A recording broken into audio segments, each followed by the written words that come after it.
But part of the reason why we love online business is because their overhead is very low. Yes. You can get started and start servicing and helping people with a very minimal cost as compared to just a few years ago. If you started a business, there was a lot of overhead. There was a lot of a cost associated with it. And to get started, you really did have to have a lot of funding and dollars behind you. Now with online business, that doesn't necessarily have to be the case. Yes, very, very true. Doesn't have to be the case. And that's why we're big proponents of starting online businesses. Absolutely. It's easier to get into, doesn't require a lot of startup costs. And the profit margin, the gross margin is also higher. Much higher. You know, that thing too, I was just thinking of too. What's that? Another good way to get funding for online business, maybe your credit score is bad.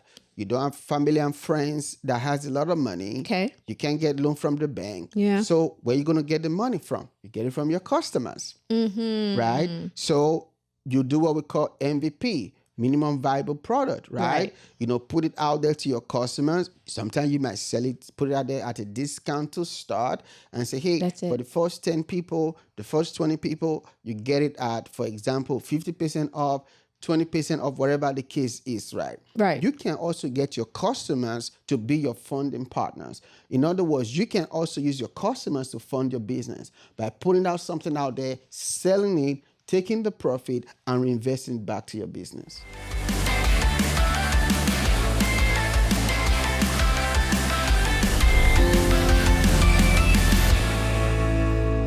Hey, hello, rich friends. So good to see you on another episode of The New Rich. If this is your first time, I'm Uyi Abraham. I'm the host of this podcast, and yes, my co-host, Dr. Faith Abraham. Tis I. Welcome back, rich friends. We got another one hot, ready for you. Awesome, awesome. So how's your week been? My week has been great, been busy, excited for what's to come, have some friends coming in from out of town. So I always love when we can make some time to enjoy ourselves and the fruits of our labor with those that we love. So that's been great. How about you? How's your week going? My week has been awesome. At the time of this recording, I'm planning on a trip to the Bahamas. Hey. Yeah, I'm really looking forward to it. It's better in the Bahamas. The Bahamas is like my second favorite country. What's your first? Second or third. America. Okay. Yeah. maybe my third one, I'm not sure yet. But maybe after this trip, I would finally be able to tell. So Okay. It's been good. So I'm not going to put you on blast. Yeah. So so I'm planning on a trip and in a couple of days, 5 days. So I'm going to try to make it as purposeful as possible. Yes. I'm going to be speaking over there. Then also too, I'm going to take us some time to rest, to relax, to work on a new book called The New Rich. It's a new book we're releasing sometime this year. And also to hopefully record some content for the course, to the New Rich course as well. Awesome. Because our focus this year is to really help our rich friends experience wealth and build successful online businesses. So those are some things that we're working on so far. Yeah, it's a great time to do it. Awesome. So what are we talking about today? Today, we are talking about how to get funding for your online business. And I know it is debatable. Some people say, oh, you don't need funding. And then other people say, make sure you get funding. So we're going to break it down and show you what you need to do for yourself and how you can do it. Because my experience has been when I've started a business, we've always had to bootstrap. Yeah. Our credit wasn't the best. Yeah. We didn't have that much income. That's when we first started. When we first started to get things going like that or to apply for business funding, et cetera, et cetera. So a lot of it was bootstrapping. And so can you explain to the audience what bootstrapping means in case they're not very familiar? Yeah, they may not be familiar because so many people like to do it the fancy schmancy way. But when we first got started, we really didn't have much. So bootstrapping literally means that you're starting the business with whatever you have and you're putting out your product, your service, whatever it is that you make, you immediately put it right back in the business. Self-funding, pretty much It's self-funded. So you immediately put it back into the business to keep it going and to expand and increase your reach, increase your product, increase your service. But there's no outside income. There's no outside funding. There's no lenders. There's no none of that. It's you, your hustle power, your ability to turn a profit quickly and then use those profits to continue to put out services. So that's bootstrapping. Yeah, that's so important, you know. So we're going to be talking about how to fund your business the bootstrap way, but also too the creative way as well. Because part of the reason why we bootstrap all of our businesses pretty much from scratch, one was that we didn't know any better way, right? Correct. So we just felt like you just have to always use your own money or resources to start a business. And also too, you know, sometimes starting a business, when you're starting out, people don't really believe you like that. So you're not going to easily get banks or investors to give you money, right? Right. But if we could do it all over again, these are some 3 tips or 4, depending on how it goes, that we're going to be sharing with you that's going to help you to not only bootstrap, but also fund your business, right? And it's always better to use other people's money to fund your business, OPM. you know, as much as possible. So let's just get into it. So one of the first way that we help you to fund your business is using your personal funds, right? Right. So whatever personal funds you have, you know, sometimes it doesn't have to be a lot. There are people who started businesses with as little as $50, $100. Of course, it depends on the type of business you are starting, right? When you're starting a business, it's always good to start with a business that's not very capital intensive. Yes. And that's why I love online businesses, because you can literally start an online business with under $500. Because there's no overhead. There's no overhead. It's not a lot of stock, inventory. There's none of that. So you don't have to worry about that. Shipping costs. Exactly. It's not there. Rent, all of this other costs. Employees. You don't have to go into all of that. You can use your personal funding. Sometimes you only need the software. You need, you know, that's not all you need most times. Maybe camera lights you can get on Amazon or eBay to get started, right? Yeah. So always think of your personal fund. I always tell people that the best way to eat an elephant is to take one bite at a time. Yes. Right? Even if your online business will require tens of thousands of dollars or hundreds of thousands of dollars to eventually scale it, right? But just to start, you have to find the least expensive way to put it out. They call it the MVP, minimum viable product, right? Right. The least expensive way to put it out. Yes. If you're doing online course, coaching, ebook, e-commerce, you know, which you can do drop shipping and some of those type of online business, right?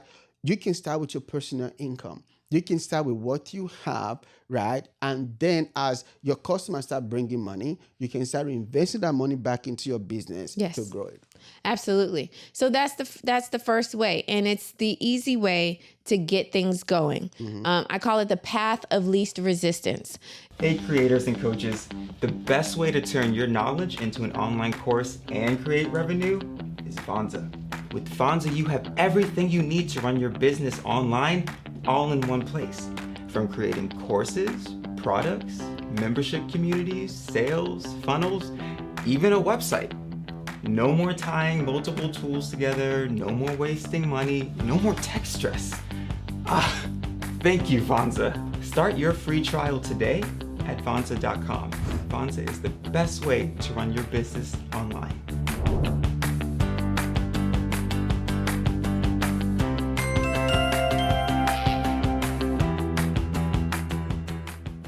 Now, let's talk about if you're at a different level. Maybe you were able to borrow some money from some friends, maybe family, which is how a lot of companies get started, and then they just pay it back. So what would you call that?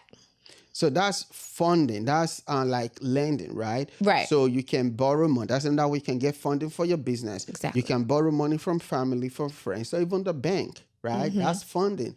If you're in kind of the software technology realm, they call it VC funding, venture capital. These are like people, organizations, and sometimes banks that just loan money to online businesses, but usually like SaaS, which means software as a service, or technology type, e-commerce type businesses. They're going to give you funding to get started. That's another way too, right? So don't count out family or friends to fund your business. Many successful businesses that started today started because of what they call angel investors.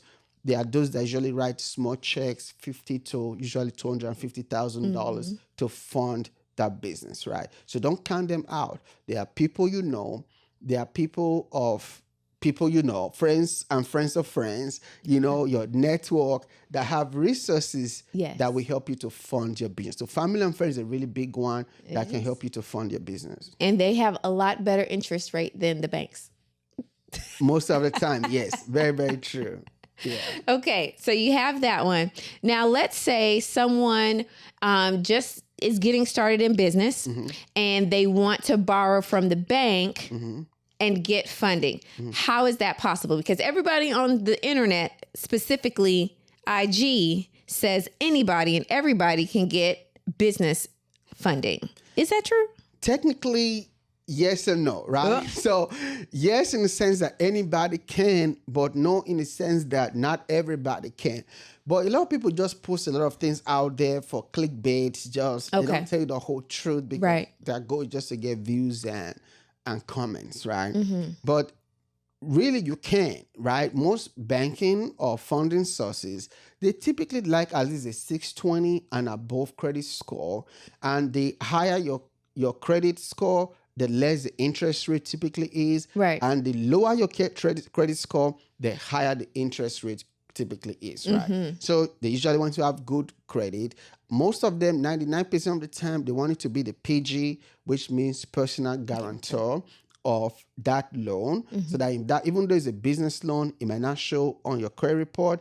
But if something goes down and you are unable to pay, so you are the personal guarantor, that means you're personally liable for the loan or the debt, right? So you get your credit score up, right? 620 and above. Really, 680, 700 is a really, really good place to be, right? You need to get an LLC. You need to get an EIN number, get a DUNS number, right? From Duns and Bradstreet, right? It's also good to also have a good relationship with the bank, right? Don't go with the big banks, the Chase, the Bank of America, the Wells Fargo. They're not small business friendly.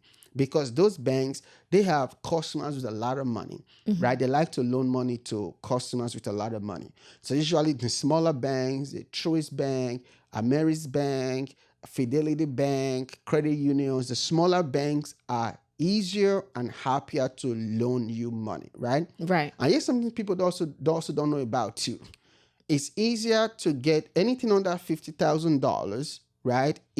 What they're going to require is easier, or it's less compared to if you want to loan $100,000. So, but what would they require though? What would be the requirement? I can't just walk into the bank and say, "Hey, I need some money for my business." Exactly, you can't do that, right? They usually going to need at least your business to be registered with the Secretary of State for at least 2 years. Okay. They're also going to usually need you to have some form of revenue, and the revenue should be at least 3 times what you're trying to borrow.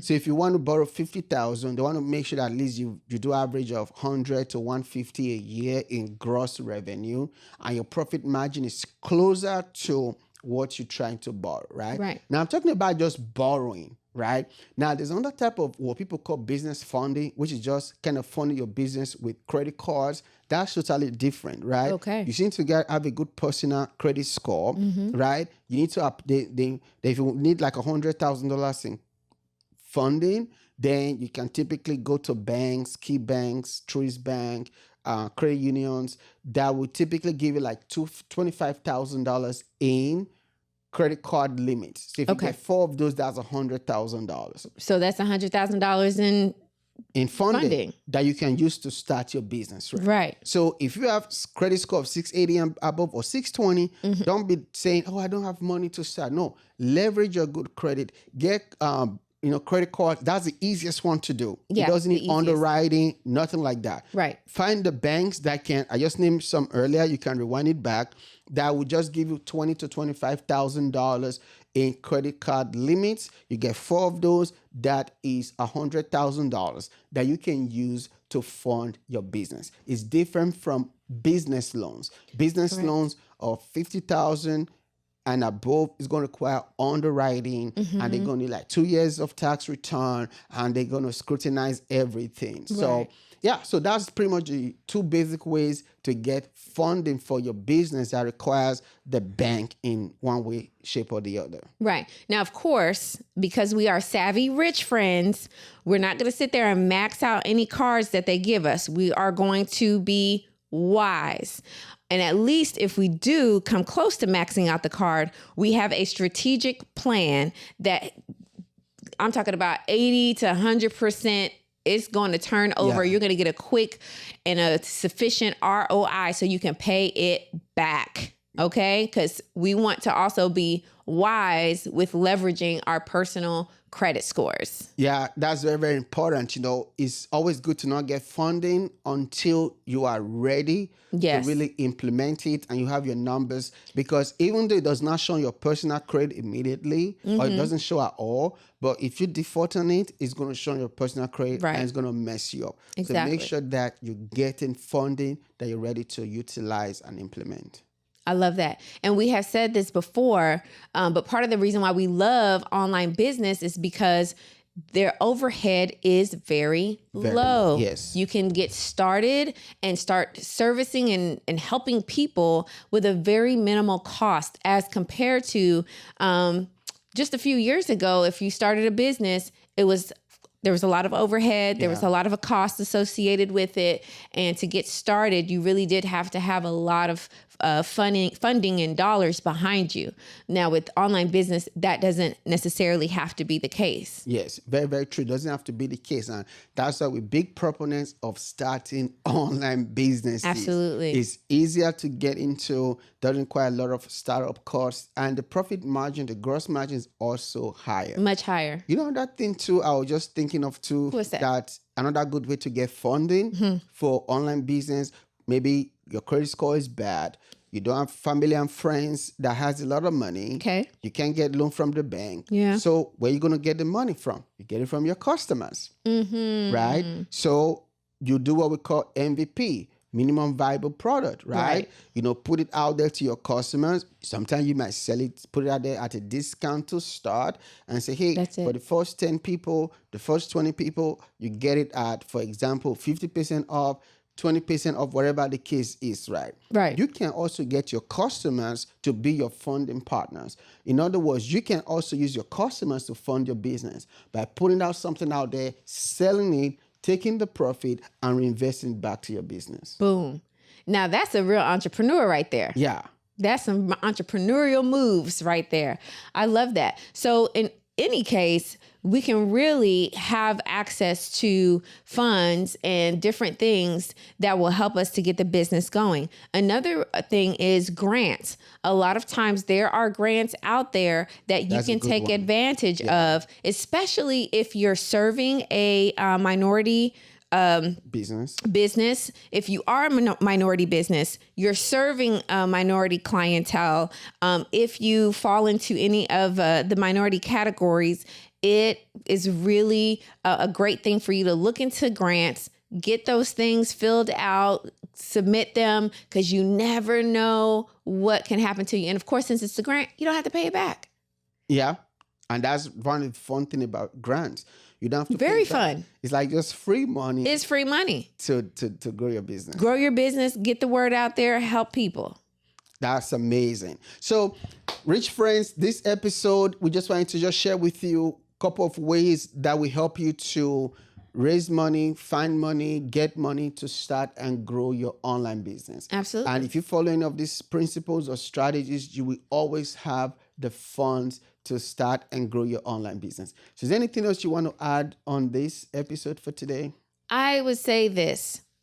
You may feel like, oh, I don't have anything. Don't count yourself out. There's at least a grant, maybe your family or friends, maybe your personal credit. If you've been in business or have had an LLC for over 2 years, you will be surprised.